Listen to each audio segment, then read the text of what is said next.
Hola a todos, bienvenidos a este nuevo episodio de nuestro podcast. Hoy vamos a adentrarnos en un periodo clave de la historia de México, el momento en el que el país dejó atrás su etapa revolucionaria para dar un paso a un sistema político más institucionalizado. Hablaremos sobre los cambios que surgieron con la llegada de Miguel Alemán Valdés, el papel del Partido Revolucionario Institucional y cómo se transformó la forma de gobernar a nuestro país.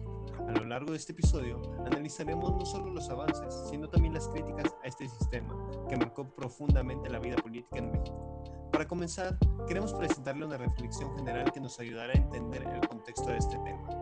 Hoy vamos a hablar de una etapa muy importante en la historia de México, el surgimiento y consolidación del sistema político dominado por el PRI. A través de este análisis entenderemos cómo el país pasó de un periodo revolucionario a uno más institucional, donde el poder se concentró y se transformó la forma de gobernar.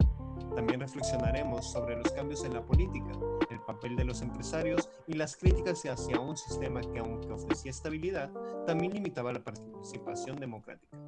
Este tema no solo nos ayuda a entender el pasado, sino también a cuestionarnos cómo se construyeron los gobiernos y qué significa realmente vivir en una democracia. Con la llegada de Miguel Alemán, México entró en una etapa totalmente diferente. Se dejó atrás el enfoque revolucionario y se empezó a priorizar el desarrollo económico. Además de esto, el gobierno comenzó a estar mucho más relacionado con los empresarios, lo que cambió decisiones políticas. Otro cambio muy importante fue que los líderes ya no eran militares, sino más bien profesionistas como los abogados. El PRI, por ejemplo, dejó de hablar de la lucha de clases, lo que significa que ya no buscaba representar tanto a los sectores más pobres. Esto bien hizo que el partido se volviera mucho más institucional, pero también mucho más alejado de las necesidades del pueblo. Aunque bien se decía que había democracia, muchas elecciones no eran totalmente libres. Algunos autores llamaban este sistema dicta blanda, porque no era una dictadura violenta, pero sí limitaba la oposición. El gobierno mantenía el control, pero sin usar siempre la represión directa. Esto genera una pregunta importante. ¿Realmente era democracia o era solo una simulación?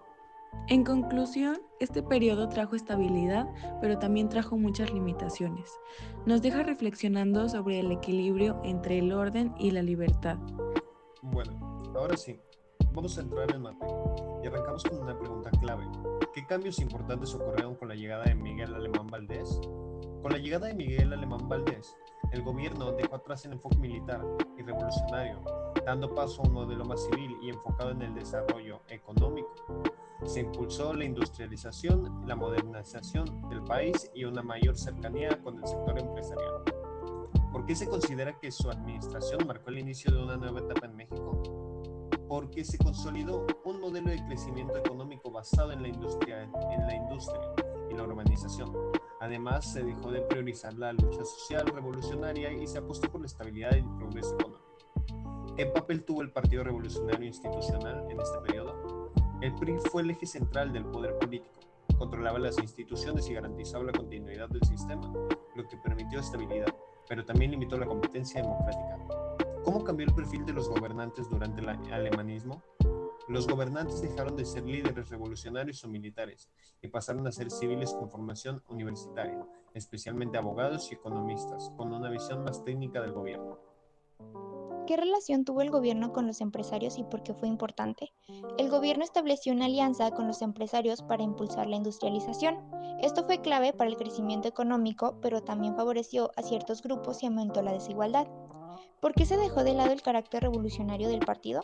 Porque el gobierno buscaba estabilidad y crecimiento económico, lo que implicaba dejar atrás los conflictos sociales y las demandas radicales que caracterizaron la revolución. ¿Qué significa que el PRI abandonara la lucha de clases? Significa que dejó de enfocarse en defender a los trabajadores y campesinos frente a las élites y en su lugar promovió la cooperación entre sectores sociales para mantener así el orden y el crecimiento.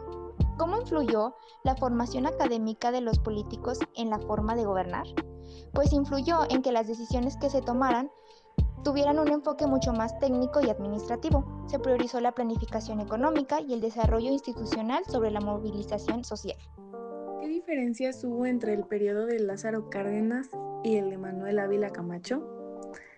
Cárdenas promovió reformas sociales como la repartición de tierras y el apoyo de los trabajadores, mientras que Ávila Camacho moderó esas políticas, buscó la unidad nacional y se acercó más a los empresarios. ¿Qué críticas se hacen al sistema político del PRI? Se critica la falta de democracia real, el control de las elecciones, la corrupción y la concentración del poder en un solo partido durante décadas.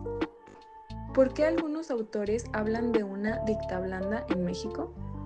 Porque aunque existían elecciones y ciertas libertades, el poder estaba concentrado en el PRI, lo que limitaba la verdadera competencia política sin poder llegar a una dictadura abierta. ¿Realmente hubo estabilidad o fue una forma de control político? Fue una combinación de ambas. Hubo una estabilidad económica y política, pero también fue una fuente de control del gobierno sobre la sociedad y la oposición, lo que restringía la participación de la democracia. Y con esto llegamos al final de nuestro episodio. Hoy analizamos cómo a partir del gobierno de Miguel Alemán Valdés, México entró en una nueva etapa marcada por la modernización, la estabilidad y el fortalecimiento del Partido Revolucionario Institucional. Sin embargo, también vimos que este periodo no estuvo libre de críticas, ya que junto con el crecimiento económico surgieron cuestionamientos sobre la democracia y control político y la participación ciudadana. Este tema nos deja una reflexión importante. ¿Qué pasa más en un país? ¿La estabilidad o la democracia? Y más aún, ¿es posible tener ambas al mismo tiempo? Gracias por acompañarnos en este análisis. Los invitamos a seguir cuestionando, investigando y reflexionando sobre la historia, porque entender el pasado es clave para comprender el presente. Nos escuchamos hasta el próximo episodio.